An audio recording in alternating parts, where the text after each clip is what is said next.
بسم اللہ الرحمن الرحیم۔ ناظرین و سامعین کرام، وطن عزیز ہندوستان میں کرونا وائرس کو قابو میں کرنے کے لیے لاک ڈاؤن کا سلسلہ بڑھا دیا گیا ہے، جس کی وجہ سے ہمیں نماز عید الفطر کی ادائیگی کے لیے عیدگاہوں پر جمع ہونے کی اجازت نہیں ہے، اور ہمیں نماز جمعہ کی طرح نماز عید الفطر بھی گھروں میں ادا کرنا ہے۔ لہٰذا اسی صورت میں ہم عید الفطر کی نماز کیسے ادا کریں، اسی کے پیش نظر ایک چھوٹی سی کلپ بعض احباب کی طرف سے اصرار تھا، اس کو پورا کرتے ہوئے پیش خدمت ہے۔ عام حالات میں نماز عیدین آبادی سے دور عیدگاہوں میں ادا کرنا سنت مؤکدہ ہے، لیکن موجودہ حالات میں لاک ڈاؤن کی وجہ سے کئی افراد کا ایک جگہ جمع ہونا یا مساجد کا اور عیدگاہوں کا رخ کرنا سخت منع ہے۔ لہذا اسی صورت میں گھروں میں بھی نماز عید الفطر ادا کی جا سکتی ہے۔ اس کی ادائیگی کے لیے مسجد اور عیدگاہ کا ہونا شرط نہیں، تو کس طرح ادا کرے؟ تو سن لیں کہ عید الفطر میں چند شرائط ہیں اس کے صحیح ہونے کے لیے۔ تو پہلی شرط تو یہ ہے کہ نماز عید میں امام کے علاوہ کم از کم 3 بالغ مرد ہو۔ اگر جماعت میں خواتین بھی ہو تو امام کے لیے عورتوں کی امامت کی نیت بھی کرنا ضروری ہے۔ عموماً لوگ نیت کو لے کر پریشان ہوتے ہیں کہ نیت کس طرح کی جائے، جبکہ دل میں یہ خیال لے آنا کافی ہے کہ میں امام کی اقتداء میں 2 رکعت واجب نماز عید الفطر ادا کرتا ہوں یا ادا کرتی ہوں، جس میں 6 زائد تکبیریں ہیں، یہ کافی ہے اتنا کہنا۔ اگر کوئی زبان سے کہہ لے تو ناجائز بھی نہیں ہے۔ عید کی نماز میں اذان اور اقامت نہیں کہیں گے، اور نماز عید کا وقت طلوع آفتاب سے تقریباً 20 منٹ بعد شروع ہو جاتا ہے، نصف النہار یعنی زوال تک رہتا ہے، لیکن زوال کے قریب پڑھنا مکروہ ہے، اور نماز عید سے پہلے کوئی نفل نماز پڑھنا جائز نہیں ہے۔ حتیٰ کہ اشراق بھی اس وقت تک نہیں پڑھ سکتے جب تک کہ عید کی نماز باجماعت ادا کر لی جائے۔ عید کے دن غسل کرنا، مسواک کرنا، اپنے پاس اچھے کپڑے جو موجود ہیں، عمدہ ہیں، اس کو پہننا اور خوشبو وغیرہ لگانا مستحب ہے۔ حضرات گرامی، نماز عید کا طریقہ سن لے کہ نیت کے بعد تکبیر تحریمہ یعنی اللہ اکبر کہہ کر ہاتھ باندھ لے، ثنا پڑھے، اس کے بعد دونوں ہاتھ اللہ اکبر کہتے ہوئے کانوں تک اٹھائے اور چھوڑ دے، 2 مرتبہ اس طرح کرے، اور تیسری تکبیر کے بعد ہاتھوں کو کانوں تک اٹھائے اور باندھ لے۔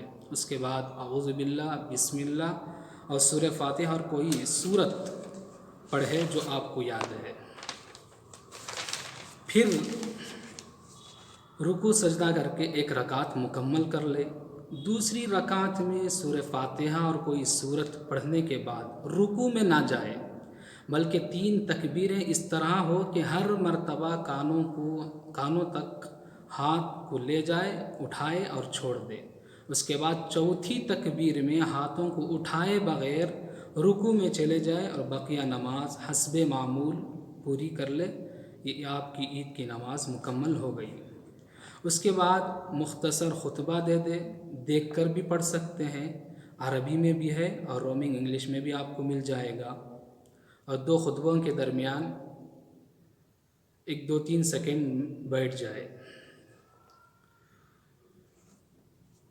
عید کے دن خصوصی طور پر مصافحہ، معانقہ ضروری اور سنت سمجھ کر کرنا شرعاً درست نہیں ہے، لیکن اگر کوئی ضروری اور سنت سمجھے بغیر کرے تو اسے غلط بھی نہیں کہا جائے گا، اگر گنجائش ہوگی، اس میں گنجائش ہے۔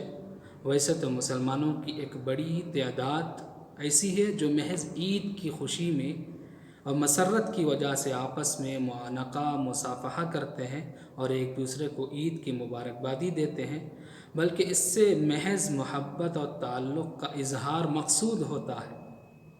جس میں شرعاً کوئی قباحت نہیں ہے، لیکن موجودہ حالات میں جب کہ معانقہ مصافحہ سے وبائی مرض کے پھیلنے کا اندیشہ ہے، لہٰذا معانقہ اور مصافحہ سے پرہیز کیا جائے اور عید کے دن ملاقات ہونے پر تقبل اللہ منا ومنکم کہے یا آپ کو عید مبارک کہے، اس پر اکتفا کر لیا جائے۔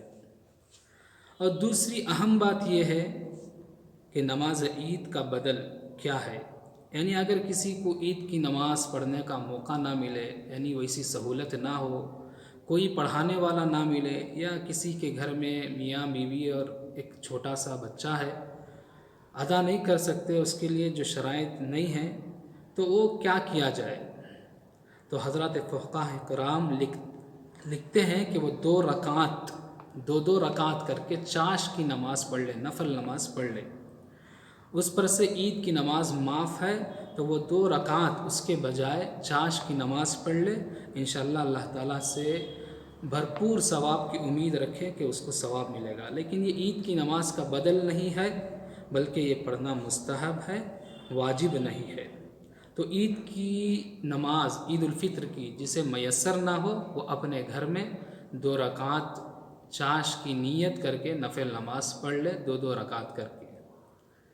بس اللہ تعالیٰ سے دعا ہے کہ اللہ تعالیٰ ہمیں خیر و عافیت کے ساتھ عید گزارنے کی توفیق عطا فرمائے، اور اس وبائی مرض کو پوری دنیا سے جتنا جلد ہو سکے ہم اللہ سے التجا کرتے ہیں کہ اٹھا لیا جائے اور حالات کو نارمل کرے، ساری دنیا میں امن و امان عطا فرمائے۔